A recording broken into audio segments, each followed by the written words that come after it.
Observing that I scrutinized his apparel, he smiled and glanced sidewise at my own.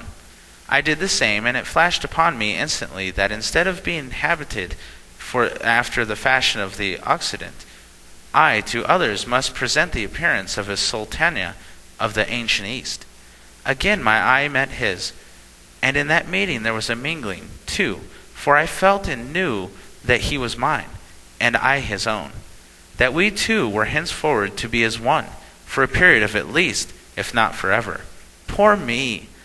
I did not then know how long forever is. On earth, in love affairs, the term means 2 months, more or less. It stands for a longer period here, yet does not include for the categories of the all eternities quite. I had forgotten that the states constitute the marks of durations in the soul world, and not the tickings of a clock. But so inveterate is the force of habit and ideal associations that at first it was almost impossible to predicate consequences upon anything else than the lapse of time, or to disassociate the memories of the past and the menstruum of events whereof they are shadowy records from the realities of then present and actions of the new principle operative in the soul world.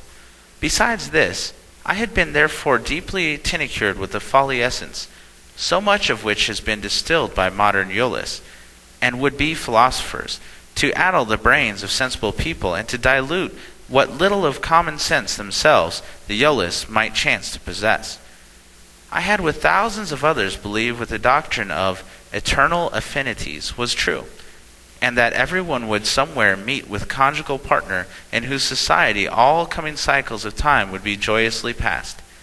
I have outgrown that folly long since. The doctrine is a false one, for this brief reason. God alone is infinite. No human being is infinite, save in capacity for acquirement. Therefore the human soul must be fed by that alone which is superior in its nature, at every stage of its growth, progress, and unfoldment, for which reason no soul can forever supply the demands of another. No two souls develop in equal or parallel lines, or at the same rate, for which reason one must outgrow its affinities for another. Besides which, marriage in the soul world is an entirely different institution as to its nature, condition, purpose, result, and effect to that what it is on earth. Lust and passion, selfish interest, and 10,000 other things pertaining to marriage on earth, which enter not at all into the loftier stages of human existence. On earth, at best, love and affection are plebeian. In the soul worlds they are imperial. In the former these things go begging, and the latter never.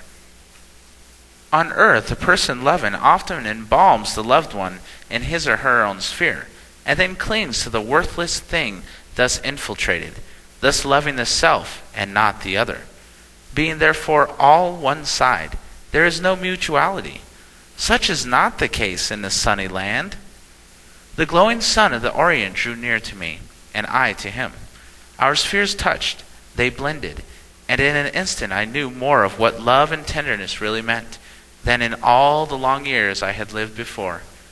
When first gazing on my reflected image in the floor mirror, I had suspected that the nature and the fervor of the regal passion. But now, as he touched me, as our spheres blended, and strange thrills went bounding and dancing through every avenue of my being, I realized that not one half of the reality had ever been imagined, even in a remote degree. Among people of the higher orders in human society, the testimonies of the hearsays is not regarded as being of those satisfactory or convincing kind. This book, and those which are to follow it, is, and will be, addressed only to those who think and feel for themselves, are intended for those who can pierce through the mere formalism and narrative statement to the solid principles underlying them. And for this reason, therefore, I forborne to repeat many strange and wonderful things told to me by him and now stood at my right side, notwithstanding that such repetitions would be deeply interesting to those people who believe that the immortal souls but are not quite certain of the fact. It is better to tell what I saw, felt, learned, and experienced than to relate what others had told me. I may remark en passant that the sentence stood by my side appeared to be well founded. For although I knew my comrades to be spirits, yet they were to me quite really and palpably human, as was the mother at whose dear breast I drew in my life many a long year ago. Mention has been made to the fact that knowledge comes to a person in a higher life just in proportion to the person's fitness for its reception, the use in a great economy which it will subserve, and the good that it will do. I was now in condition to be taught, and therefore the doors of the soul's knowledge chambers were swung wide open upon their hinges, so to speak, and into them the following answers flowed naturally and sweetly, in response to the self-propounded questions concerning all that had transpired since my emergement from the interior of my personal into the general sphere of the portion, the immense soul world wherein I now found myself. It was already been stated and understood by the reader that the sphere on which the memoramic tableau moved across its diameter was personal outsounding of the individual, precisely the same, with the exception of being on a vastly grander scale, was this new soul realm whereof I have become an inhabitant. The fact is, I had been in it from the dawn of the second hour of my disembodiment, only that the opacity of my vision and the walls of my sphere had prevented me from realizing it, just as a person with nebulous eyes is unaware of the glories of landscape in the midst of which he stands, alongside a friend whose eyes are clear and good, and whose soul fairly dances with raptures as he scans a sea of loveliness which is all shut from the other. All truth goes in couples. I had just discovered one, and its mate very soon thereafter appeared. It was this.